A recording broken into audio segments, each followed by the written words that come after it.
It's an honour to be joined by Malala Yousafzai. Hello, Malala. Hello. First, I just wanted to say how wonderful I thought the film was, and that you're just my absolute hero. So this is It's my great honour to see you as well. Oh, so excited. That's really kind. Thank you. I think the best part of the film for me was that you got to see what obviously made you so extraordinary, but more importantly, ordinary, which shows that anyone can encourage change. And I just thought that was a wonderful message from the film. Do you have a sense of a tangible goal that you would like the Malala Fund to reach within your lifetime? So it's my simple dream and very straightforward. I want to see every child to get quality education. And in order to make sure that that dream comes true, we have to work hard and we have to take action. And that's why through the Malala Fund, we are working each and every day. And now the Sustainable Development Goals are going to be set up. So we are raising our voice saying that not just primary education should be focused on, but both primary and secondary education should be available to every child. And this has been my mission, and I'll make it come true. I'll try my best. How does it feel to have your story shown on film and screened to thousands of young people today as part of the Into Film Festival? It's quite interesting, but I don't like seeing myself on TV, or I can't even hear my voice.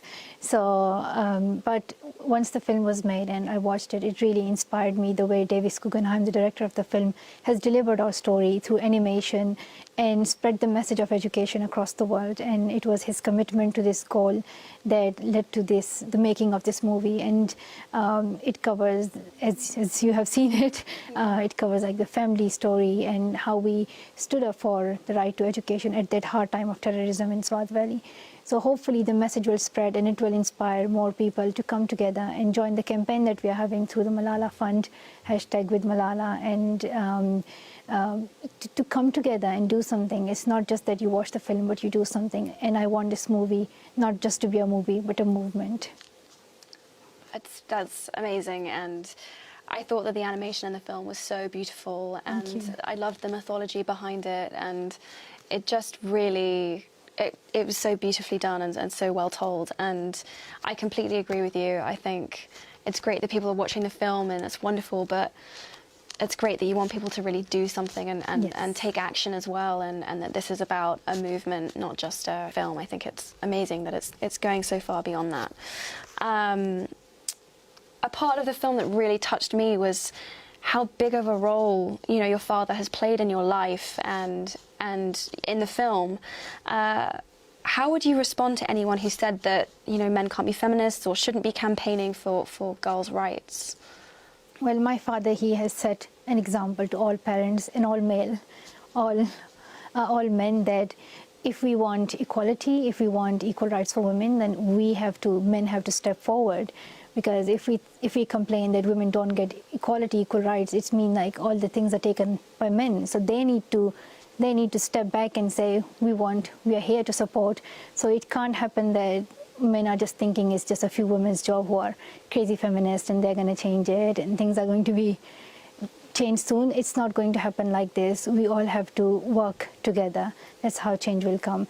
And this is the role that my father has taken. He believes in women's rights, he believes in equality, and he calls himself a feminist. But interestingly, this word feminism, it has been a very tricky word. And when I heard it the first time, I heard it I heard some negative responses and some positive ones, and I hesitated in saying, am I a feminist or not?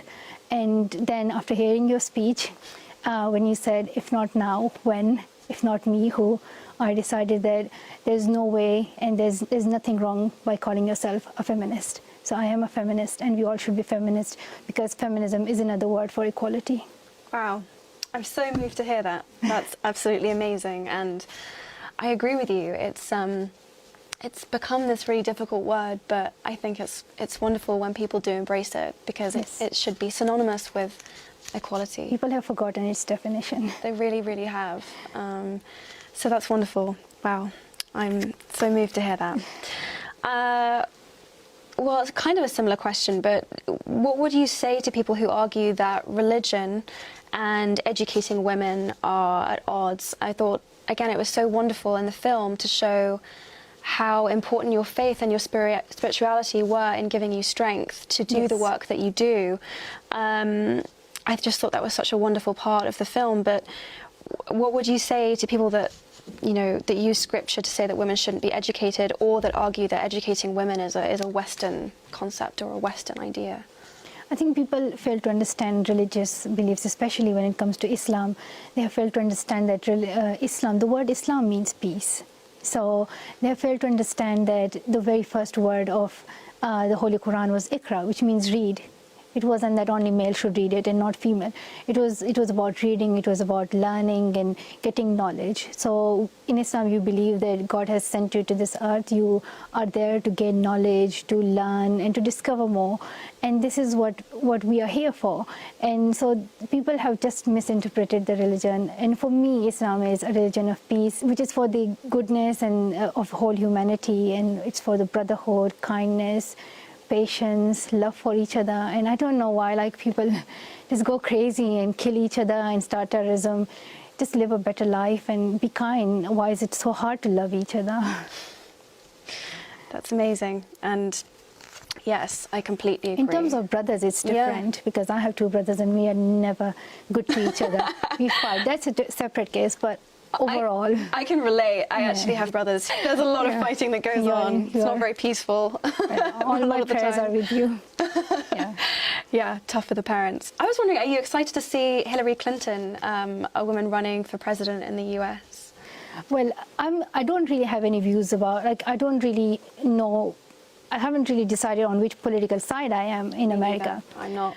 But I really think America needs a woman president. That's what I think. I agree with this. Very trivial question compared to some of the others, but I had to ask.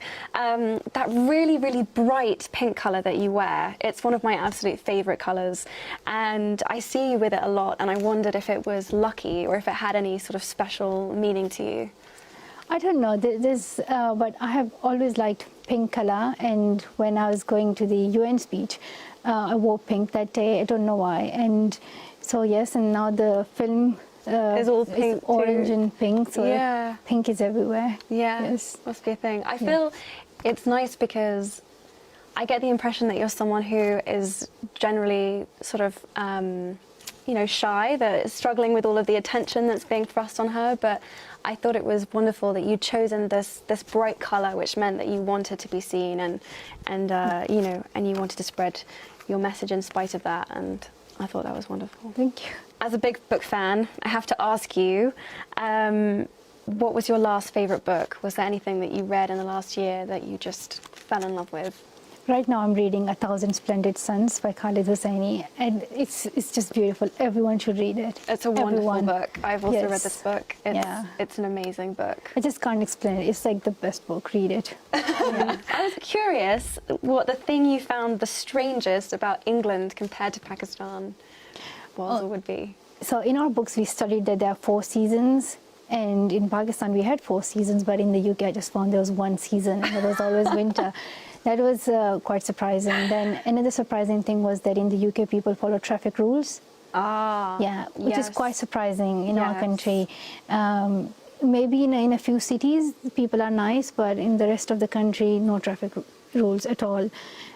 So that was quite surprising.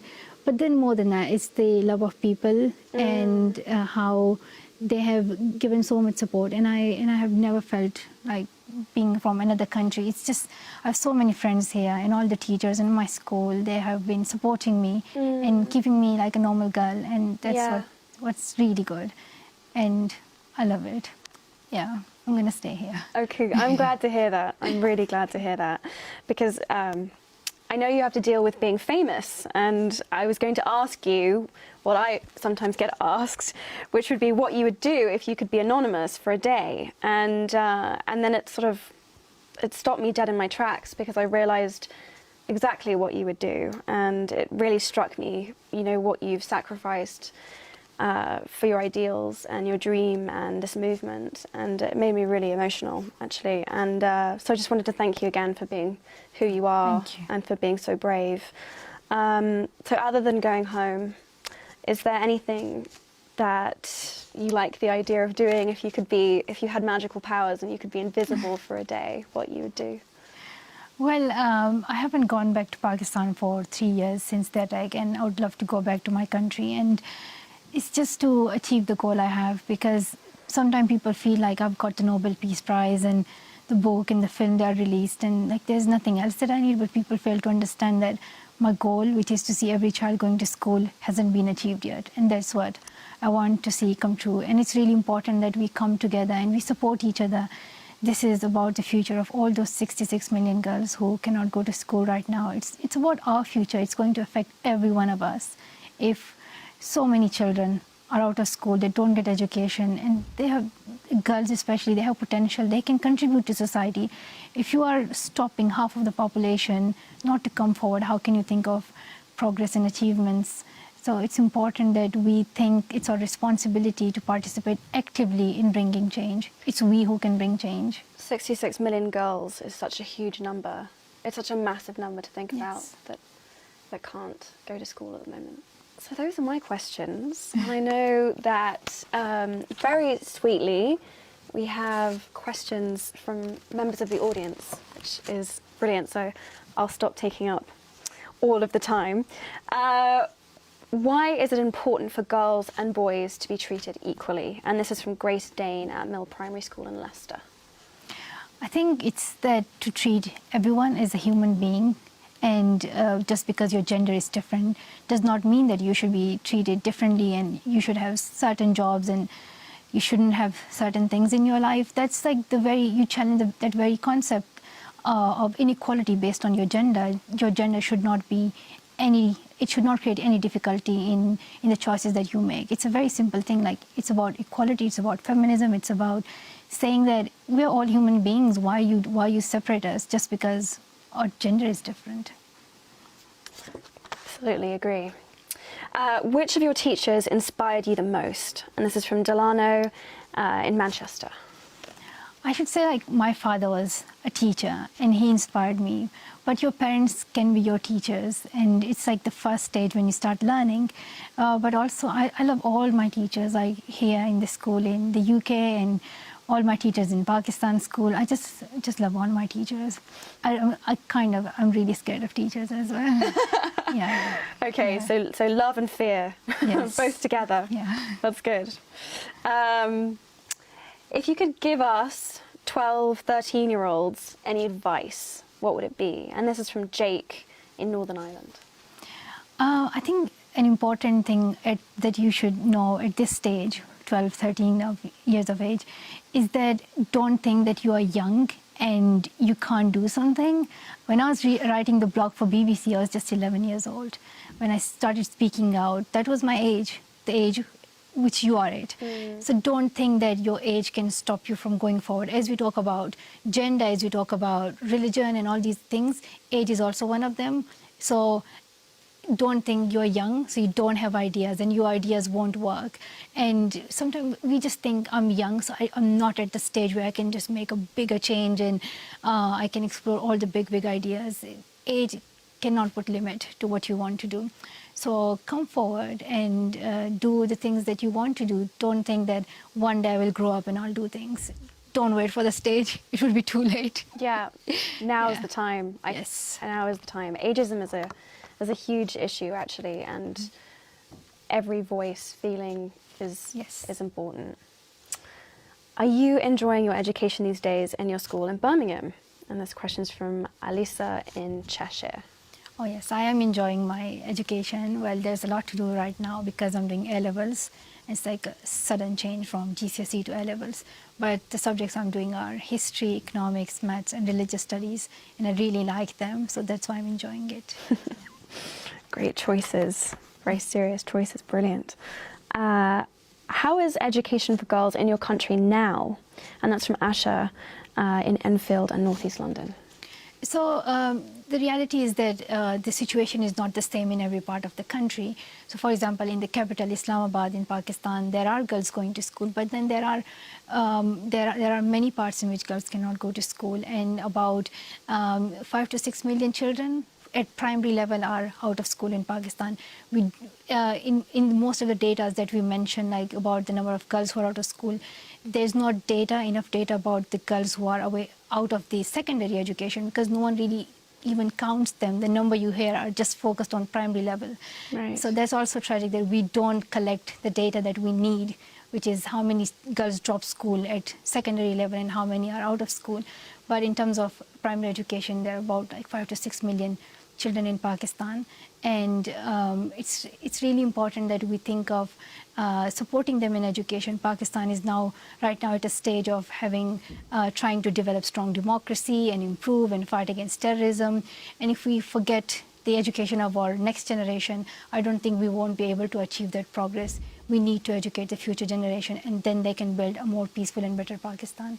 What would you say to young people who do not like, enjoy, or appreciate school? And this is from Miss Skinner. She's a teacher in Cardiff. Well, I should tell that, like my brothers, I tell them every day that they should focus on their studies, because they spend their time on Xbox and computers. And sometimes we go to school every day, and it's for many, many years of our life. But in between, we forget its importance.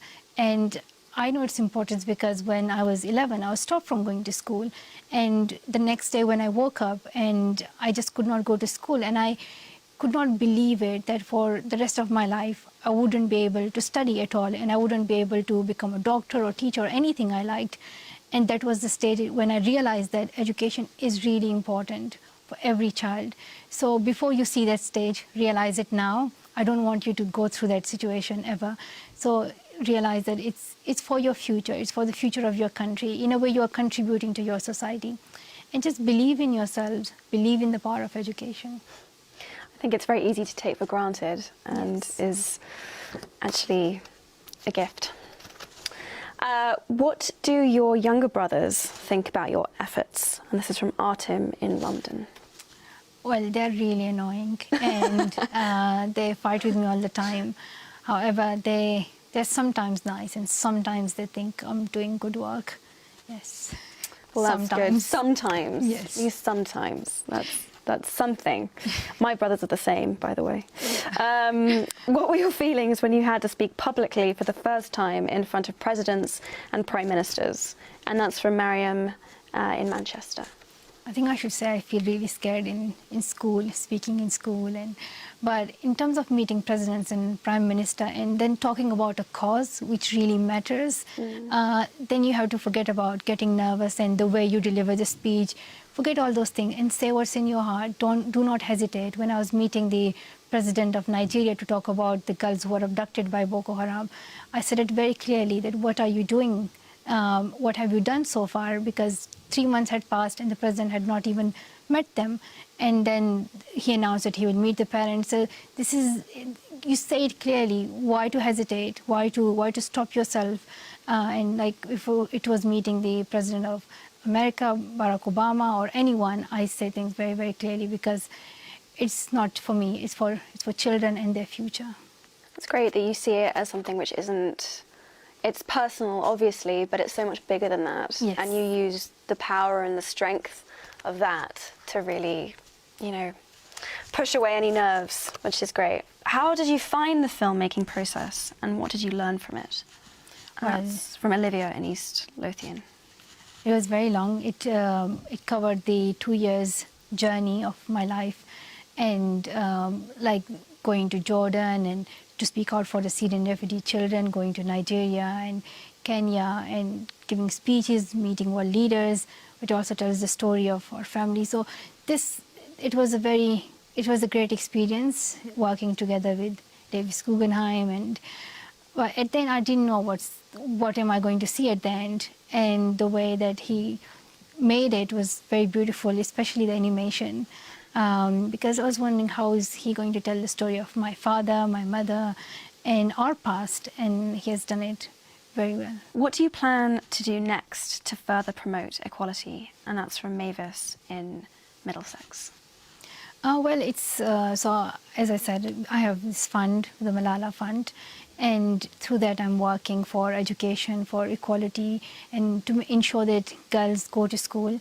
Like, how many schools can I build? I can either build 9, 10 schools, and it's all through your support, through your donations that we build schools. But then we need our leaders to take action. We need every one of us to come forward. It's not just a few NGOs who have to do this work. It's each and every one of us who have to come forward and contribute to it, from world leaders to parents to civil society to everyone, even to you. Even if you are 11 or 12, don't think you can't do it. You all have to come forward and participate in it. And now it's time that we ask our governments where the money is spent.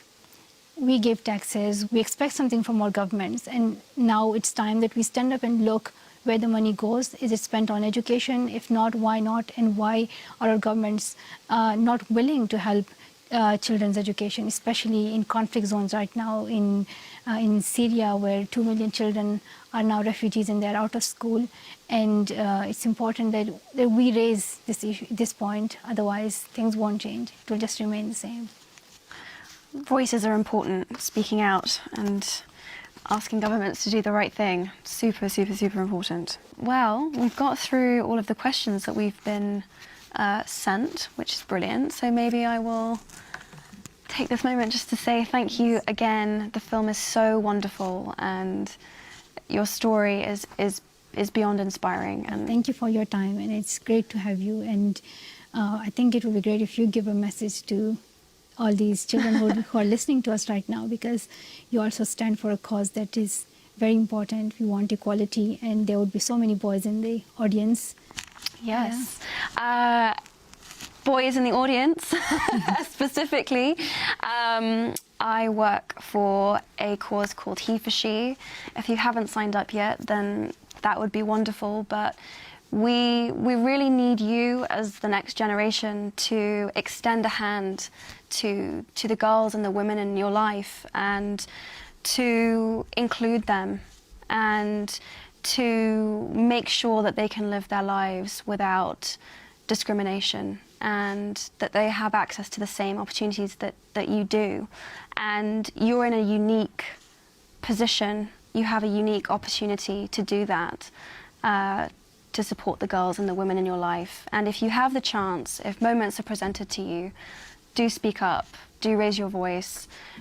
Your support could literally change a girl's life, could change someone's life. And you know, gender equality is something that will affect your life too, as men and as boys. And it's just an issue that I believe about so passionately, and any of your help or support is greatly, greatly appreciated. And thank you so much. Thank you. Thank you, Malala. Well, thank you. Thank you. Nice to talk to you.